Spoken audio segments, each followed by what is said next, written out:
Mic check, 1, 2. Are we recording? Hi, I'm Michelle Bernstein, an award-winning chef, restaurateur, and mom. I have a lot on my plate, including my psoriatic arthritis symptoms. That's why I was prescribed Cosentyx. It helps me move better. Cosentyx secukinumab is prescribed for people 2 years of age and older with active psoriatic arthritis. Don't use if you're allergic to Cosentyx. Before starting, get checked for tuberculosis. An increased risk of infections and lowered ability to fight them may occur, like tuberculosis or other serious bacterial, fungal, or viral infections. Some were fatal. Tell your doctor if you have an infection or symptoms like fevers, sweats, chills, muscle aches, or cough, had a vaccine or plan to, or if inflammatory bowel disease symptoms develop or worsen. Serious allergic reactions and severe eczema-like skin reactions may occur. Learn more at 1-844-COSENTYX or Cosentyx.com. Ask your rheumatologist about Cosentyx.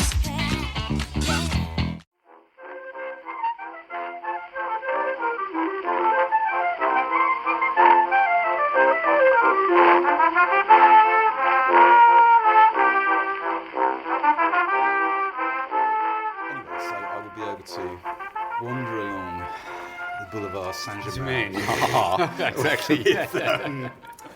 With a pack of Gulwar on the go. With a Gulwar and Anita Bruckner sticking out my pocket. A book, not Anita herself. Yeah.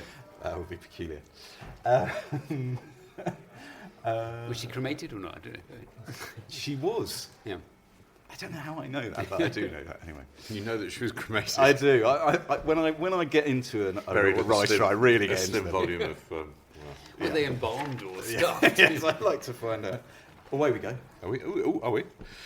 Hello and welcome to Backlisted, the podcast that blows the dust off those old tomes at the back of the bookshelf.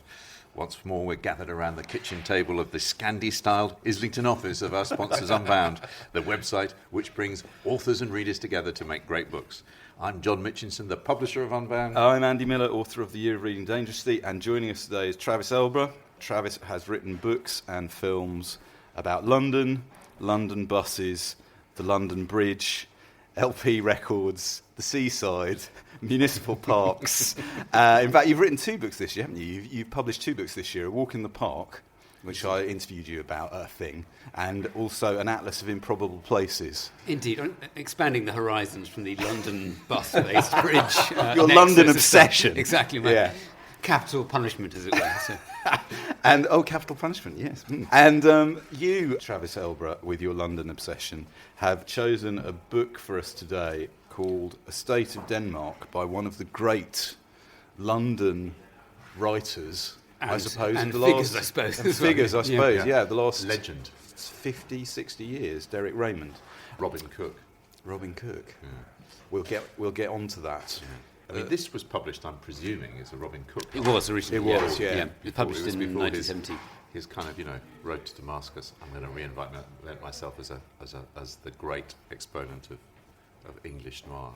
But we should also issue a warning to you if you're listening to this after Christmas, looking back at the historic year 2016 with all the joys that it's brought to us all. This is quite a cheery ending. This is quite a bleak book about quite a topical subject.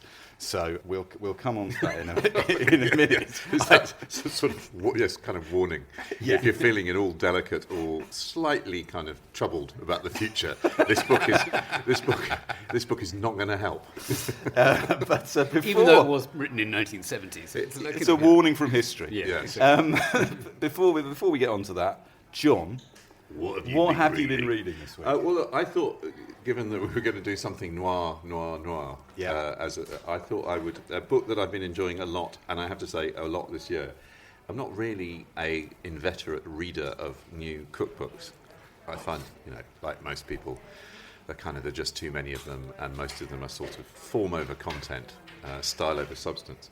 But there's one that I've really enjoyed this year by Oliver Rowe called Food for All Seasons. And of course, it's that hoariest of old chestnuts now, the seasonal cookbook. Yes. But actually, why I like it is that it is lightly, as they say, illustrated. It's a beautiful bit of design. Who's it? Is it Faber? It's Yes, Faber. Faber. It's a beautiful bit of a design, designed by Here Design, Kaz Hildebrand's team, who did Letters of Note. It's very, for a cookbook, Really, really, really well. It's like written. an actual book. I can see it from here. So It's basically like an there's actual no book. photography, and it's mostly text, right? And Oliver is really interesting. He is a chef. He trained at the River Cafe, and he had a restaurant. In fact, he had two restaurant and cafe called Constant, which was named after his. I'm going to have to forget which, but I think it was his grandfather.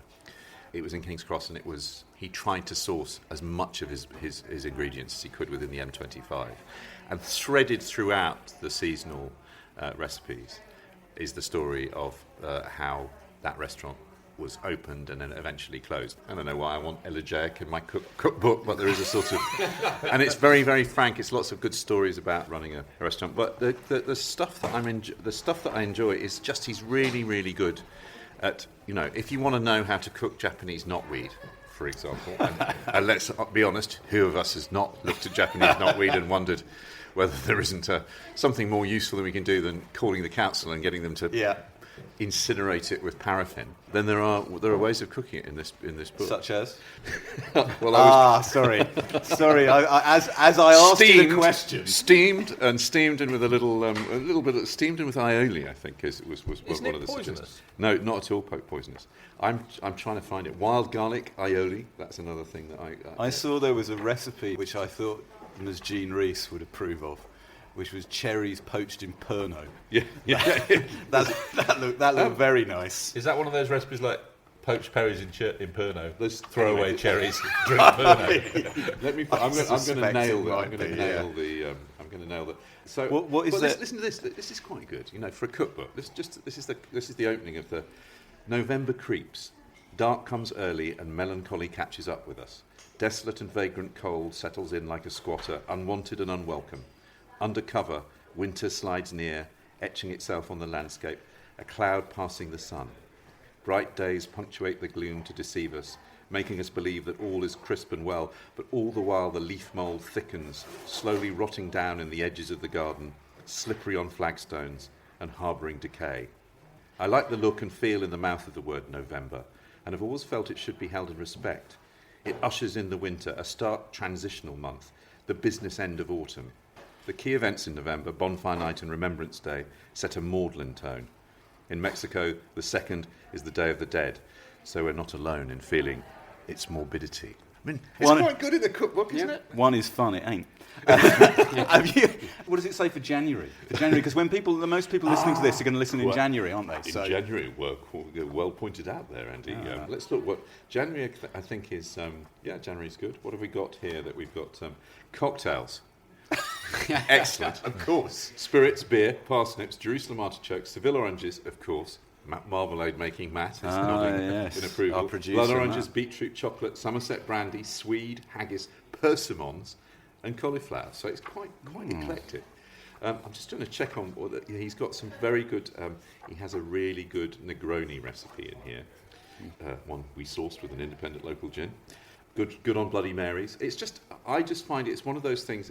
If one is the sort of person who has books piled next to one's toilet. What? As I do. Here's the Japanese knotweed. It's in March. I'm going to nail this now. I feel bad that. Do you think that this kind of trend or liking for books like this that go through the seasons came from kind of Nigel Slater and the Kitchen Diaries, or was it before? I think that. To be honest, to go back to Jane Grigson did things like this, and didn't there's she? a book by Sybil Kapoor called Seasonal. I mean, Right. which is at least 20 years old. I mean, I think it's been. I mean, to be honest, any good chef has always cooked seasonally because you use the best produce. And the stuff in here I like if you're going to eat herring now when it's fat and at its best, So there's a lot of that kind of stuff. I just think what I like about it is it's just a little bit more. He goes a little bit further, and he's got interesting recipes for things that a lot of seasonal cookbooks, as it were, your Jamie or even your Nigella don't have. So it's I mean, I suppose it's it's well written and it's slightly melancholy, which I find perhaps as I get older. Well, maybe it's the gout which has been I've been looking. I've been off the booze, and I've been looking, searching. But you know backwards what? and forwards for interesting things to do. If I walked into a shop and I saw a nicely produced cookbook on a table and there was a quote on the front that said "well written and slightly melancholy," I'd buy that. That's fine. It is possibly that it's just maybe made for you and me. I think that so. Yeah, that might be the thing. Pass the knotweed.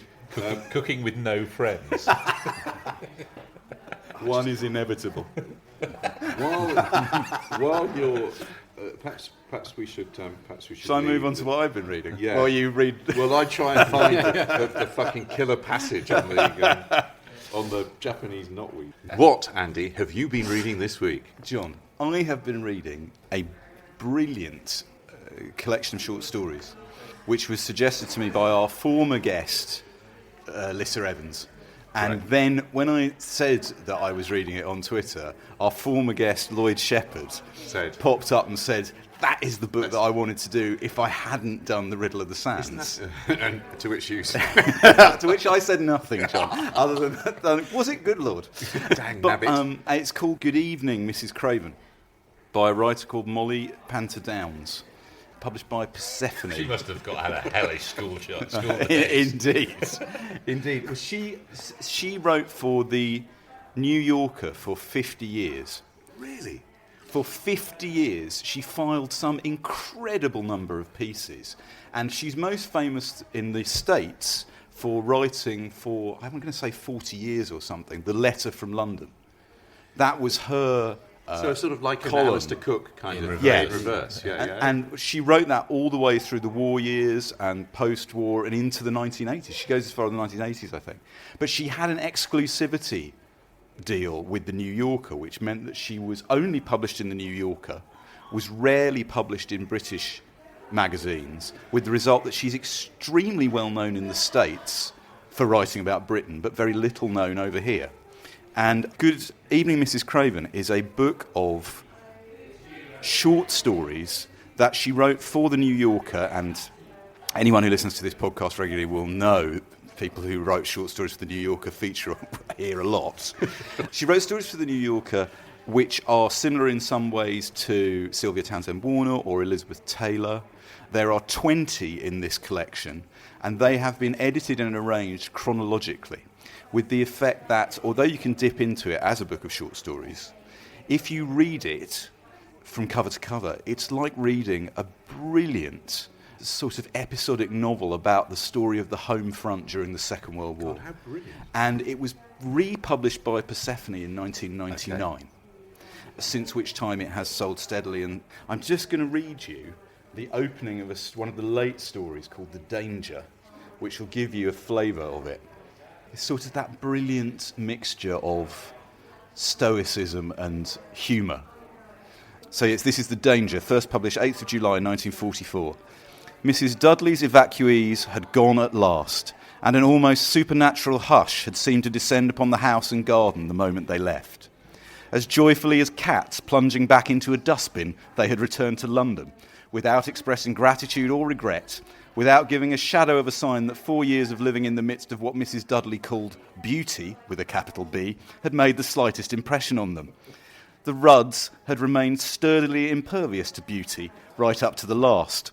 On a morning when Mrs. Dudley's magnolias were bursting wide in the sunshine and patches of frosty alpine blues and yellows were beginning to dapple the rockery, where Mr. Dudley's terrible old gardening hat could be seen slowly moving, Mrs. Rudd had stood gazing out of the window with an eye only too clearly nostalgic for a good Woolworths.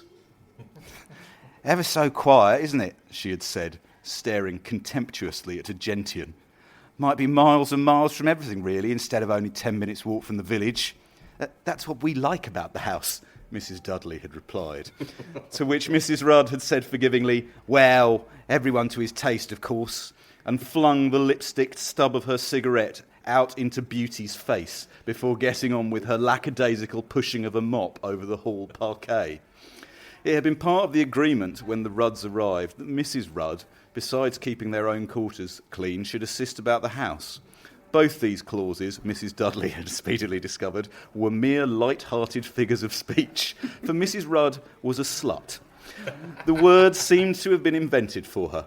Now that the Rudds had gone, Now that the beautiful, incredible silence had settled down over a house empty of strangers again, the full horror of Mrs. Rudd could be relished, like the details of an appalling illness mercifully past. I mean, That is brilliant. It's so beautifully written. And so the other thing to say about this book, Good Evening, Mrs. Craven, The Wartime Stories of Mollie Panter-Downes, is that I bought it from the Persephone bookshop in Lamb's Conduit Street here in London, where I had never been before. Have you ever been there? Yeah, it's What, to the street? Isn't it great? Well, I've never been to the Persephone bookshop before, and I absolutely loved it. As I said on Twitter, it's like the happiest shopping experience I've had for years. It's I great. mean, everyone in there is, first of all, utterly charming. Yeah. They're very interested in what they sell, and because everyone gathered around this table has at one point or another been a bookseller, I believe. You know, they're so on top of the stock Not Matt, because apparently. they have 120 books Yeah. that they need to know about, and like a few more that they sell on top of that. And I had a chat with Persephone was founded by Nicola Bowman. Nicola Bowman was sitting in the shop Isn't that great? talking to a representative of a certain high street book chain about a certain missing invoice, which I listened. I introduced myself to Nicola. And I said, the thing is, I was listening to that conversation, having thought many years ago I would have been the person on the other side of the line receiving that justifiably indignant phone call. But it made me think about what a brilliant exercise Persephone is as a publisher. Wonderful. To have carved out a niche and rediscovered these writers like Dorothy Whipple and Margarita Lasky and Winifred Watson, Betty Miller, no relation. Well, they've done it. They've produced beautiful books. They've got great taste, and they've done it. You know, they haven't just sort of flounced in and flounced out like a lot of publishing initiatives sort of start with a. They've really done it seriously, and I think it takes a long time to build a kind of a reputation for it. I mean, they obviously when they launched, Nicola's incredibly well connected, and they got there was a lot of publicity at the time, but actually they've totally delivered on it. I mean, I just think they're admirable. I know, you know, it's that thing, isn't it? Like I hoped back in the day you could have said about Harville. You know, you may not have loved every book that they published, but you could see that every book that was being published was worth publishing and it was that thing we were talking about the other week where it's like maybe it's me if I'm not enjoying this book and it's published by Persephone, maybe it's my problem. That's as good as you can get for an imprint, isn't it? Well, I can't believe that this is one of those. This is probably one of my favourite books that I've read this year, and I can't believe, having read it, that it won't come up at some point in the year ahead. In terms of, I can totally see another potential guest recommending it, and we'll get to talk about it at length. John, I think you'd love it. You haven't read it, have you? I haven't read it. No, even that little snippet there is just and it's again. I think it's that rich seam of storytelling that's come out of the middle years of last century, often by women, that we again and again keep coming up on this podcast. Not today, a different seam. But this is, I mean, I think it would. It sounds like I know it's a bit early for us to say it sounds like a backlisted kind of book, but that's what it sounds like to me. Can I just before we go on to Derek Raymond, can I just kill the Japanese knotweed? He said. Japanese knotweed, interestingly, as they say, Japanese knotweed. Rhubarb is from the same family as Falopia japonica, or Japanese knotweed, which can be cooked almost in the same way as rhubarb. Note to Matt. In the past, I've made some pretty nice jams and compotes with it. The flavour is less delicate and the texture isn't as refined.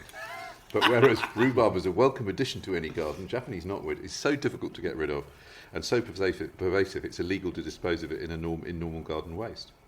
It's also flagged up on house surveys and has a negative impact on property value. The more of it we eat, the better.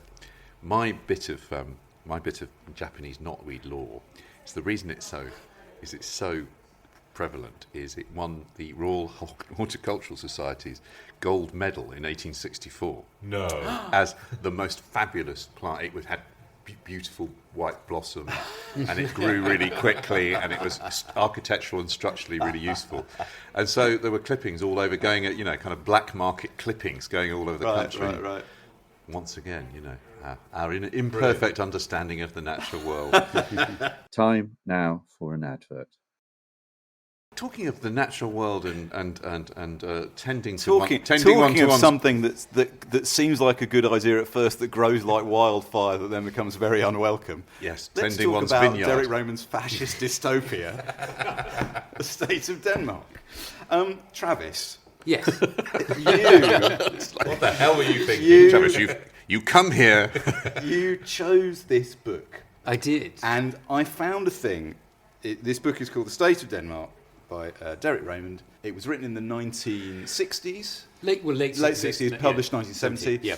It imagines Britain in 1980, I think I'm right in saying. But it imagines basically a dystopian Britain under the boot heel of a relatively avuncular and media-friendly fascist dictator. And we felt it was very 2016, didn't we? But the key is, it's a populist who kind of moves sideways into fascism. Starts out in that sort of... paternalistic, kind of benign idea of then just slightly forgets to hold any more elections. But I found the thing I wanted to say, to tie into what we were saying at the beginning about issuing the public warning about this, is that you recommended this book to our former guest Rachel Cook, who wrote about it in her shelf life column in The Observer, and she said perfectly accurately, "I can't, in all honesty, recommend it if you are desperately seeking to escape current events. But if you want to read something that seems now to have been chillingly prescient, this is just the thing." Yeah. When did you first encounter this book? Can you remember? I encountered this particular one via Cathy Unsworth, who knew Derek Robin very well. Yeah. And she did an event about it maybe about 7 or so years ago at Bishopsgate Institute. And for some reason or other, she picked this particular book and was talking about it.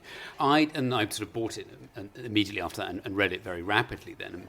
But it's always kind of stayed with me, and with the Brexit vote, shall we say, somehow or other it just popped back into my head, so I kind of pulled it off the shelf and reread it.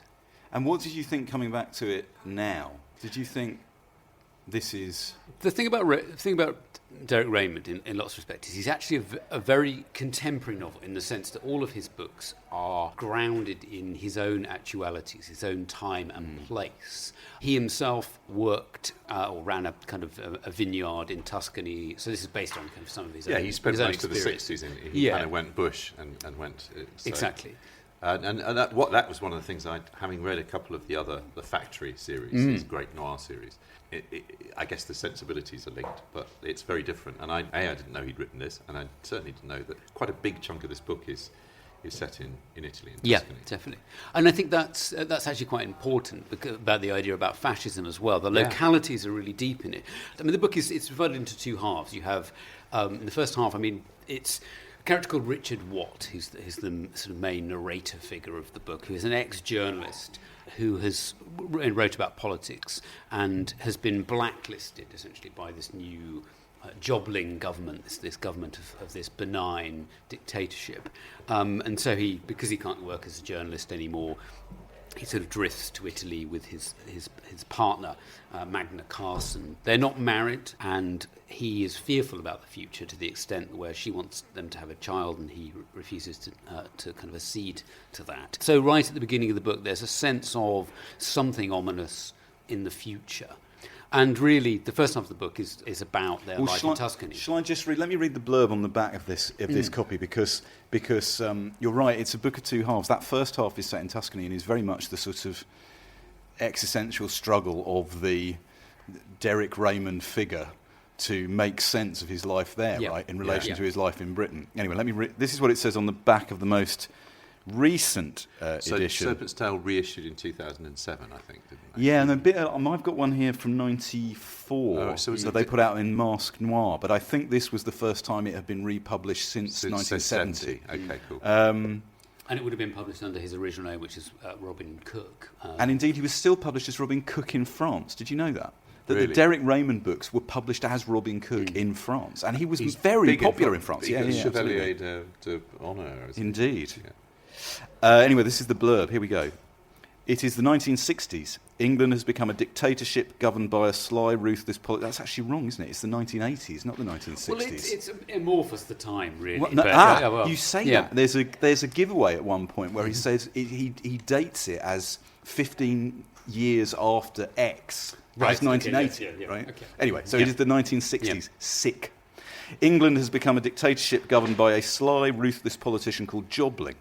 All non-whites have been deported. The English Times is the only newspaper, and people live in dread of nightly curfews and secret police. Richard Watt used all his journalistic talents to expose Jobling before he came to power. Now in exile in a farmhouse amid the cruel heat of the Italian countryside, Watt cultivates his vineyards. His remote rural idyll is shattered by the arrival of a government emissary from London. Derek Raymond's skill is to make all too plausible the transition from complacent democracy to dictatorship in a country preoccupied by consumerism and susceptible to media spin. First published in 1970, Raymond's brilliant satire is as dark and frightening as ever. That's quite a good blurb, I think. Yeah, pretty good. I Pretty good. get the marks for that. Yeah, it's interesting, isn't it? Satire. I don't know. Is it satire? I think it's a bit. I think he's engaging. I mean, It's in a clear tradition of which obviously 1984 is. It's a dystopian. I mean, he actually. I mean, Robin Cook, aka Derek Raymond, like Orwell, went to Eton and actually wrote quite enthusiastically about the fact that both he and Orwell hated Eton with a kind of particular venom, and I think it certainly venerated Orwell in that respect. I mean, it's dystopian certainly, but I think it's often like lots of, as I said, the idea of him being a contemporary writer is that he is responding in part to both the situation in the world, i.e. this is the era of kind of Enoch Powell and the Rivers of Blood speeches. You have the emergence of the National Front in Britain, which he clearly, by this time, because he was living abroad, would have only really encountered via newspaper reports. So there's an element where he's getting some of that information while removed.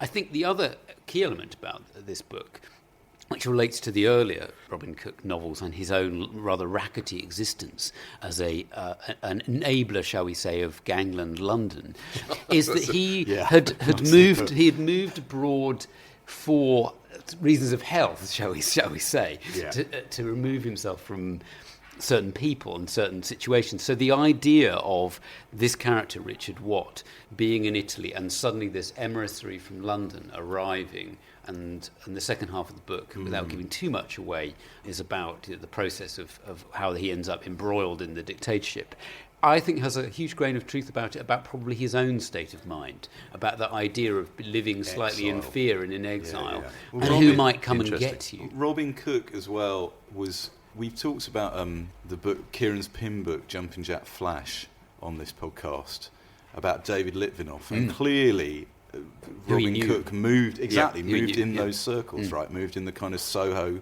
craze, Litvinoff, Lucian Freud, colony rooms, falling out of pubs and into razor blades existence. Yeah, I mean, it's the golden age of boho Soho. I mean, he describes there are two pivotal points in his writing career. The first, he says, he goes to Spain for part of the. He actually originally wants to be a poet. He has ambitions to be a poet, and then he comes back to London from America, I think, in 1960, right. And that's when he starts knocking about with gangsters, and it's a period where somehow the gangland and the aristocracy sort of meet in this sort of clubland culture, and he's a sort of a front for various fraudulent campaigns. And through that process, and he sort of absorbs working with gangsters and their dialect and their speech.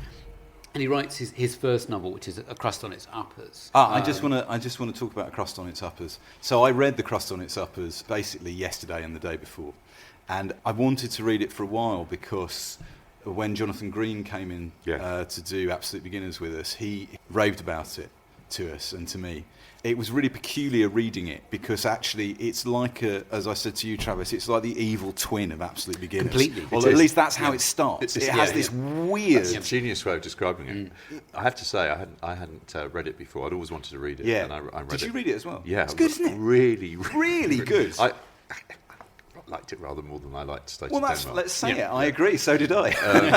I mean, I think State of Denmark is a really interesting book. I don't think it's a successful. I don't think it quite. We'll kind of hangs we'll together. we'll talk about State State of Denmark in a minute. But there's great things in it. But the fascinating thing about, as you were saying, Travis, is that The Crust on Its Uppers is published the same year as A Clockwork Orange. It is, yeah. So it's a bit like Absolute Beginners, but it also has this incredible slang kind of. John, have you got a little bit from the beginning of The Crust on Its Uppers, just to give people a... Yeah, I mean, you can almost read the foreword as well, because it's so good. Shall I just read from the beginning? Just read the beginning, because it's great. Trying to get the voice right for I must warn you. It's going to be quite posh, though. I must warn you that everything that follows emanates from the following figure. Sacked from the most super public school in the country at the age of 16. Puzzled. Sacked from Crammer the following year with clap caught from the Greek maid. Still puzzled. Joined the army because still too green to knock. Glowing career at Mons, blinded by the toothpaste smile reflected from my boots at Adjutant's parade. Certainly not. Latrines corporal, still puzzled.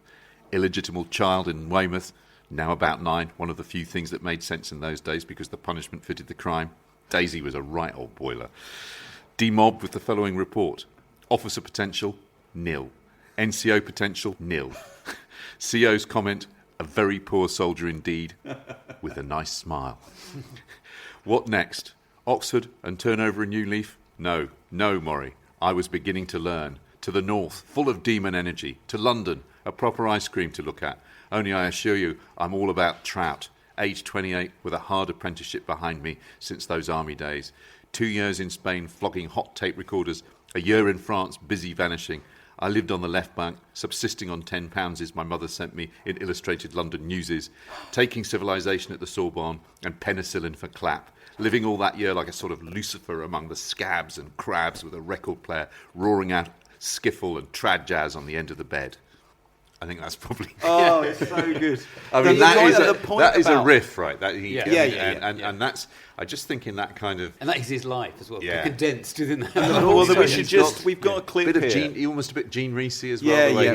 We've got a clip here. The thing about Robin Cook, and we'll explain the Derek Raymond thing after we listen to this, but the thing about Robin Cook is that he... And this was a Robin Cook. It was published as Robin Cook. And it was a very successful book, wasn't it? We should just clarify this for people listening. He was published as Robin Cook in the 1960s.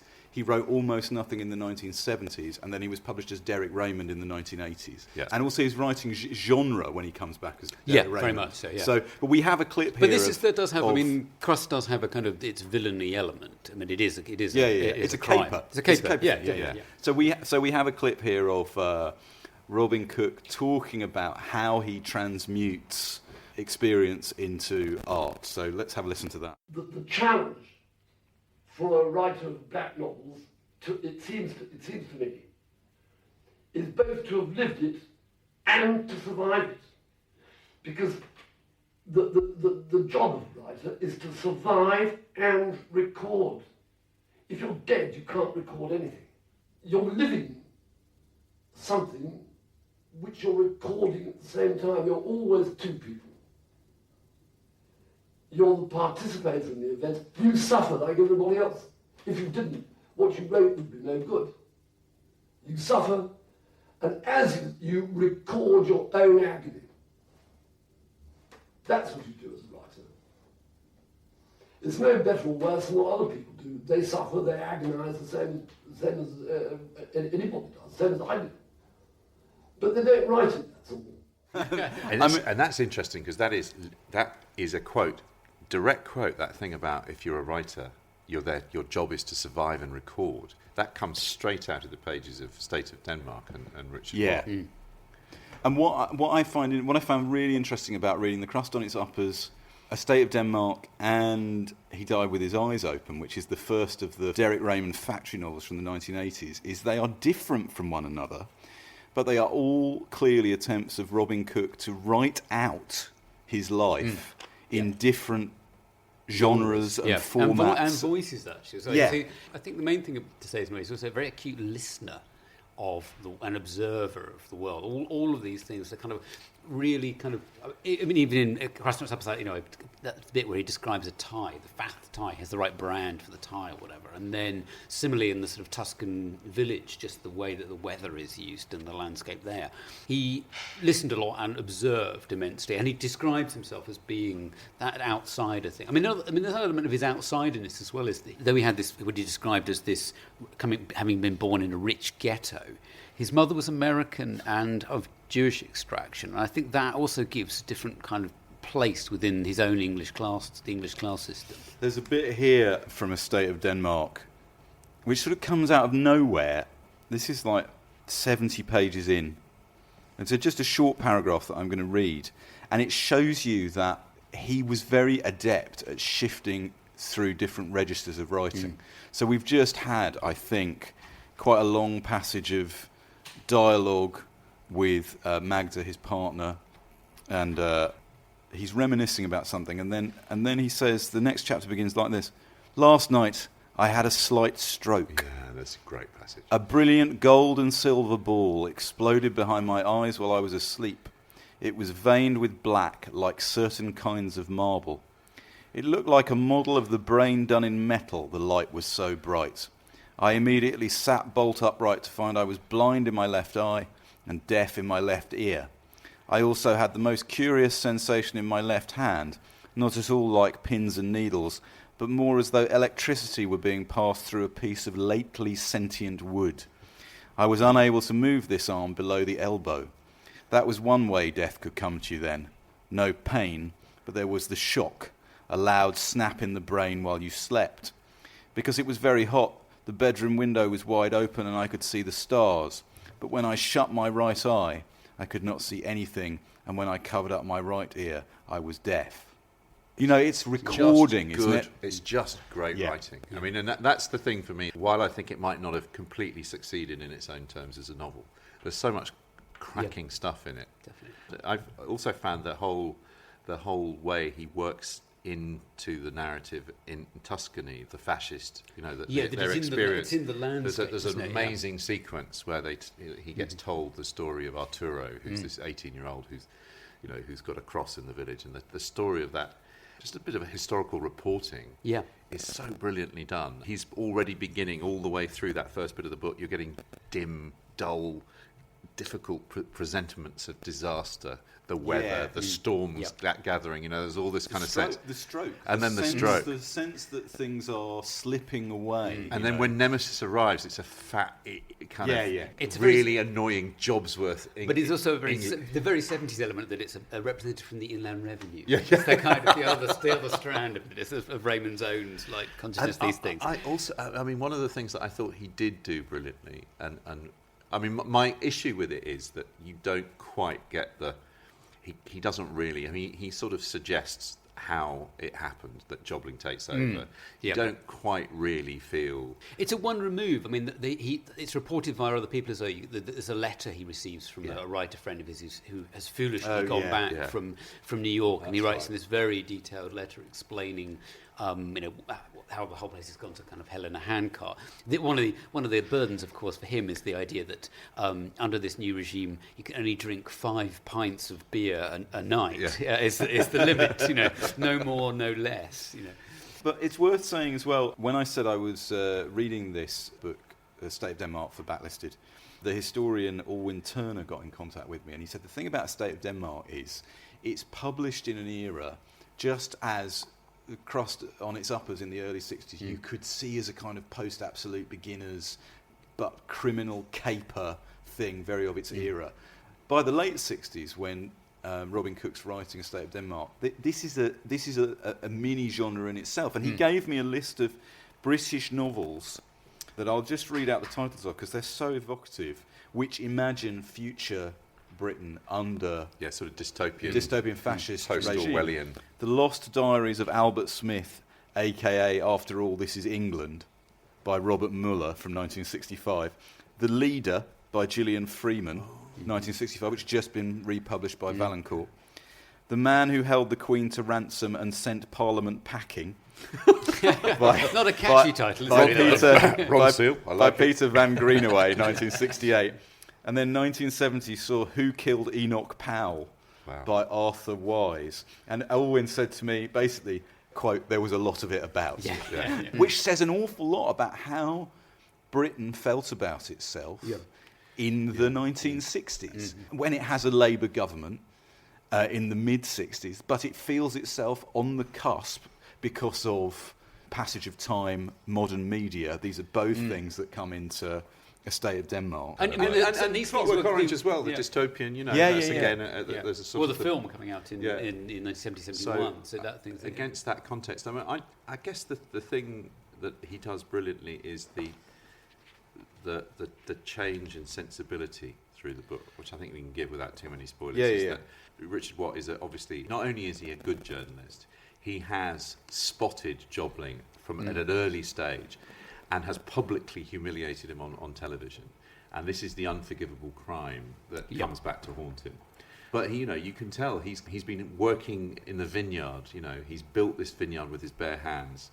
He's fit, he's lean, he's argumentative. One of the sequences in the book that I really like is the kind of this grotesque English couple who are sort of bien pensant. Janet and Malcolm. And they have a fantastic kind of, square up for a fantastic ding-dong row. And I mean, he's basically just turns on them and tells them that what a pair of venal kind of, weak will. Because he's obviously, but you can tell he's terrified at what the way that they're just... It's this slide into dictatorship that's really troubling to him. Just a little bit here, which I just thought was when he's reading them their character, as it were. He then goes on to say, "This to me is This is classic Raymond. This is the beginning. You can feel in this book I think his later books, what he's a genius at doing, like Jim Thompson, is getting inside the mind of psychopaths. And it's possible that he had." Psychopathic tendencies himself. But this is a great paragraph. This is about him telling people that he can't help himself. I would give anything not to have these aperçus. They kill me. They kill me too, by extension, reminding me of my own mortality. They force me to lead two lives, the outer one extremely dishonest, as it must be in order to hide the inner one, which hides nothing. But truth means loneliness. And loneliness is a surer killer than even guilt or anxiety. So I buy off loneliness with lies that leave me exhausted, which is why I said I didn't get any rest and that things were always just beyond me. Moreover, dissection of my own mechanisms leaves me not at all angry at the pretences of others, but just sad. Jobling is a liar as solid as lead, with not a chink of truth in him anywhere. Malcolm has his battles and his guilty petty thieving, and Janet her sex in inverted commas. There are definite that feeling of sadness. It's kind of like his own. He's so caught up in his own sort of inner drama. That actually, his kind of anger, and this anger. What's brilliant is you watch this anger just drain away with the second half of the book. It's really disturbing. That Travis is brilliantly done. That's what Travis was saying about the second half of the book, although it's set he's basically transported back from Italy to England, and he's very fighty when he gets back. He's kind of he's but really you up see for it. Relatively little. You're not treated to sort of it happened here. Vistas of walking through London, seeing it with swastikas hanging from County Hall. It's all seen through the narrator's eyes he is transported back, basically dealing through with the one window of a train. Through the window of a train, dealing with one Shabby after another. Yeah. And I would argue that what the book is about is the effect of. I don't think Robin Cook, Derek Raymond was the sort of writer who was interested in big external descriptions or detail, but what he's really good at in this book, and with all respect to you, John, what I think is very good about the book is it's an attempt to, within a genre, describe the effect of fascism on individual character. And I think I would agree that in that regard, it does work. I think the only issue I have is that it feels a little the fascist Britain and the transition to fascist Britain, for reasons that I can completely understand, feels a little bit just feels a little bit. Yeah, I agree. I think that's done. I think that's a deliberate thing. I think the point in it, which is why I think in some respects it might have more the contemporary resonance thing, is that he himself, either Raymond or certainly the narrator, thinks that England is more susceptible to fascism than Italy at that time, because the memory of what a fascist state is like is not there because it wasn't occupied. Yeah. So you get the enormous the Arturo bit, which you've just mentioned, John, that the story of the black shirt and how the power he's able to exert, and even the farmhouse he lives in, has it's called the Abyssinian or something, isn't it? Because it was where people from there under Mussolini were kept. So there's in a way there's a kind of extra layer of historical detail that he gives to the Italian setting, almost in a way as a lesson for England to think about what life under fascism is like. And therefore in the second half, in a way, it's the reason why England has gone fascist is because it wasn't occupied and because it didn't have a fascist dictator the first time around, and therefore it doesn't know what fascism is. And I think this is, in a way, this is an element of Raymond's other books, where he has this whole thing about the reason why he hates all the sort of cozy crime writers like Agatha Christie and so on, is he says they have no understanding of the meaning of the word evil. And I think this is an element of what the book is about. It's, in a sense, it's a moral element. Talk a little bit about Derek Raymond's return as Derek Raymond in the 1980s. Yeah. So he writes 5 novels. Yeah. The factory novels, the first of which is called He Died With His Eyes Open. And they are, if you've never read them, they are. We did Raymond Chandler on this podcast a while ago, and the reason he chose the name Derek Raymond is partly in tribute to the Raymond and Raymond Chandler, right? Yeah. This is like sort of Chandler in Thatcherland, isn't it, Derek Raymond? Yeah. Reading them now, they are remarkably it's like evocative of the darkest version of the Sweeney you can possibly imagine. Yes, absolutely. Well, absolutely. They're almost David Peace's kind of 70s, those Ripper novels. Well, very influential. Very influential on David Peace. Kathy Unsworth, you mentioned, Ian Rankin as well has said.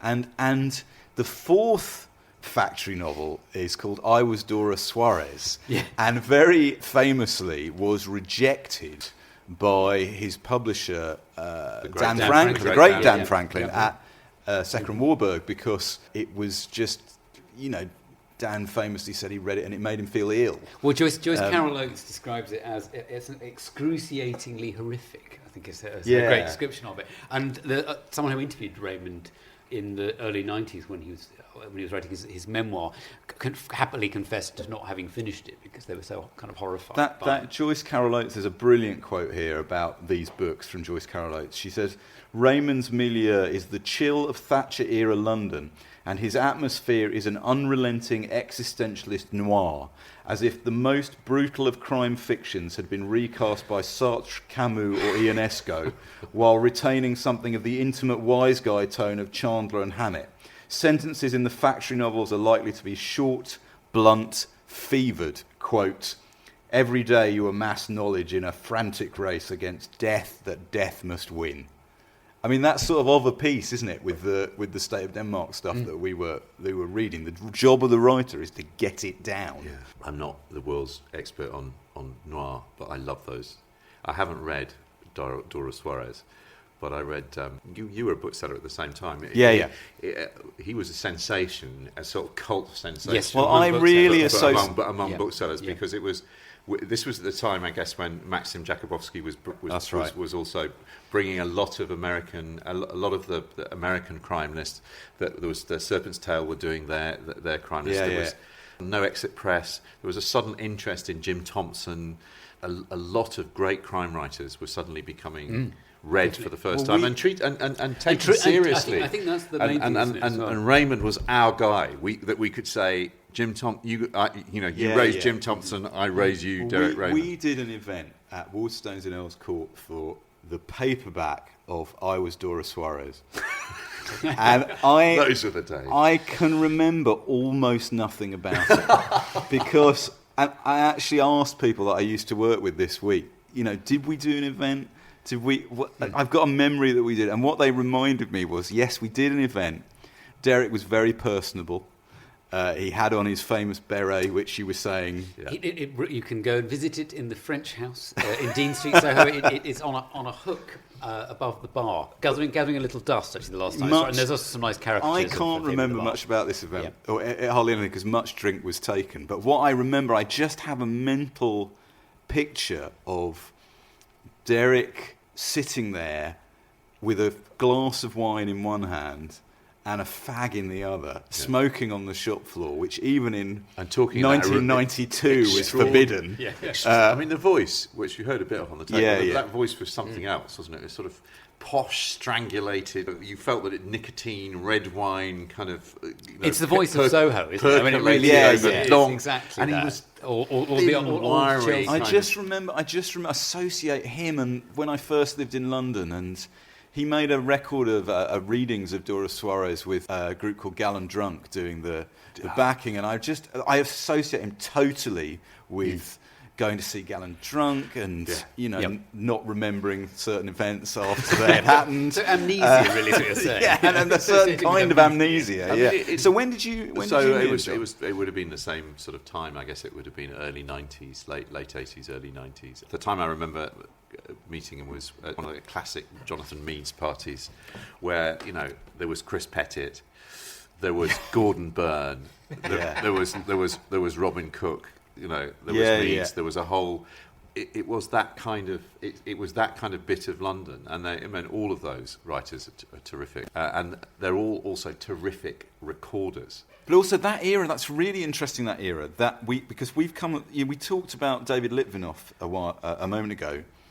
Derek Raymond is in the 1991 film The Cardinal and the Corpse, made by Ian Sinclair and Chris Pettit, which has Emmanuel Litvinoff. It's like that era. It's a really powerful, that era now, I think, that late 80s, early 90s era of writers, London writers. It was a bit of a golden age. That it was also that period. I think, obviously the older generation had known about Patrick Hamilton, but for a lot of us who were sort of younger, we were starting to read novels about London and London life that weren't kind of Mimsy, Hampstead, middle class. And also seeking back into the past to find some voices which are also represented that version of London as well. I think it's a great period. I think for pre-internet, or sort of internet was just about, but of rediscovery, and people like Kathy particularly, and the music press actually. I mean, Raymond got lots of write-ups and interviews and stuff within the weekly music press, and also bands themselves like Gallon Drunk,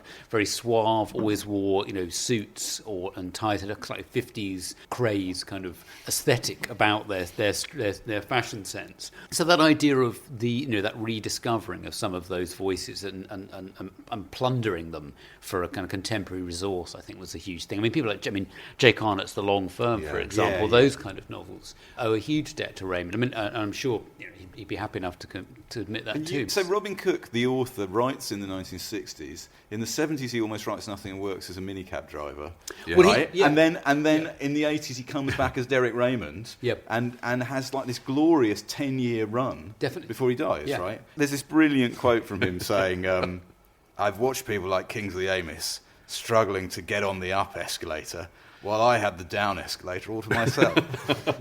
But he understood. He strikes me as somebody who, towards the end of his career, understood what he was good at, what his niche was, and who he spoke for. Definitely. Himself, but also that kind of. He has a great description. He describes about his early novels because again they're within his class structure in a sense that they are public school boys who are slumming it with gangsters in Soho, though those worlds are remarkably close, the same degree of kind of nepotism, odd slang, particular forms of schools, property, gambling, etc. All those things quite kind of knit together quite neatly. But he just says, he felt that his early novels got rather rejected because he says they were drawing undue attention in the drawing room to what should have been hidden under the drawing room carpet. So it's that idea in a way that everyone knew that there was a big scam going on, but that it was impolite to say so, and he drew attention to that within his novels. We're going to wrap up in a minute, but I would say, we started this podcast, didn't we, saying it's about the state of Denmark, And, if you're interested in seeing somebody imagining what Britain might be like under that type of regime, it's worth reading. But actually, you know what? If you want to read the best of Derek Raymond, if you haven't read Derek Raymond, well, what are we saying? Are we saying the factory novels are where you go? I probably would say so, yes. Yeah. John, do you think? Yeah, what I would say though is if you are interested in dystopias and you're interested in, I do think this is an interesting moment to read this book. I was just looking at a piece in the New York Times this week, which really reminded me that this idea that our liberties are not taken from us by jackboots. There's a great passage in here where he says that jobbling has succeeded in England right across the board, and almost without violence, overt violence at any rate. The further on in a series that a particular revolution occurs, the neater the job the aspirant dictator makes of it. He has so many examples to draw on. By comparison, Hitler's rise to power was a messy, bungled, dreadfully amateurish affair, while Mussolini was a comic opera, as long as you lived abroad.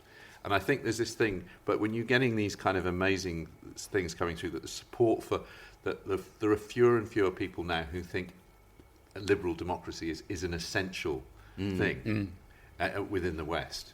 And even among young people, that it's just this sort of gradually, we're getting a little bit bored with this idea, and it's kind of run, and everybody's corrupt. That you kind of that actually liberties leak away from people. Yeah. It's not that they just that they're taken at gunpoint.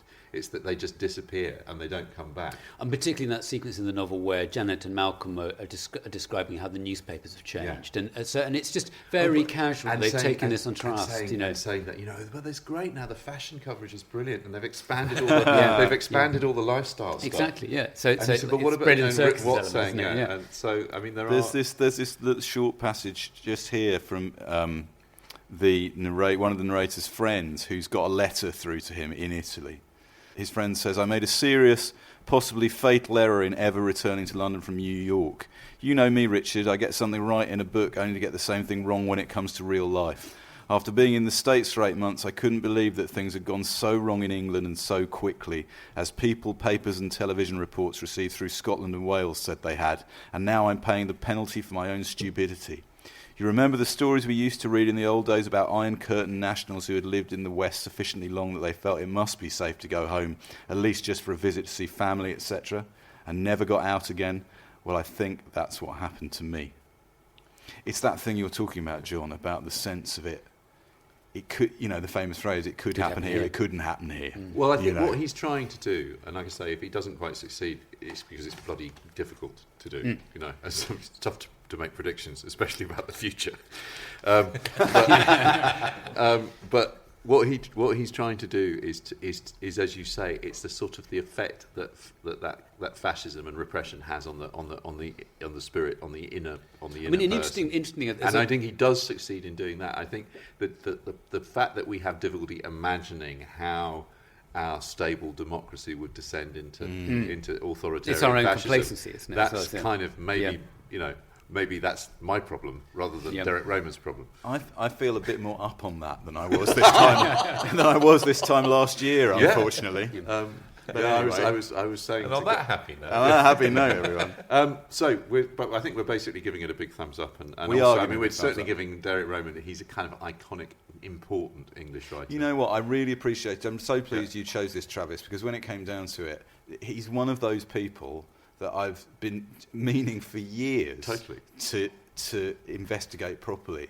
Yeah. And actually, these were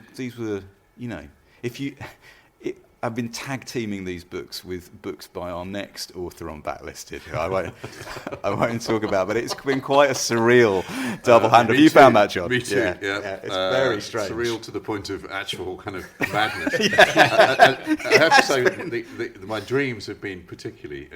Raymond, by the way, is very good on dreams. My dreams have been particularly odd. So, knotweed, as they say. Past the knotweed. As good a point as any. Yes, past the knotweed. As any point to stop. So we should say thank you to Travis, to our producer, Matt Hall, and once again, thank you to our sponsors Unbound. You can get in touch with us on Twitter at BacklistedPod, on Facebook at facebook.com/BacklistedPod, and on our Unbound page at the Unbound site at unbound.com/backlisted. And if you use iTunes to listen to Backlisted, we will be pathetically grateful, as we say each week, if you could rate us or even leave a review. Thank you for listening. We'll be back with another show in a fortnight. Until then, goodbye. Goodbye, everyone, and hey, Happy New Year.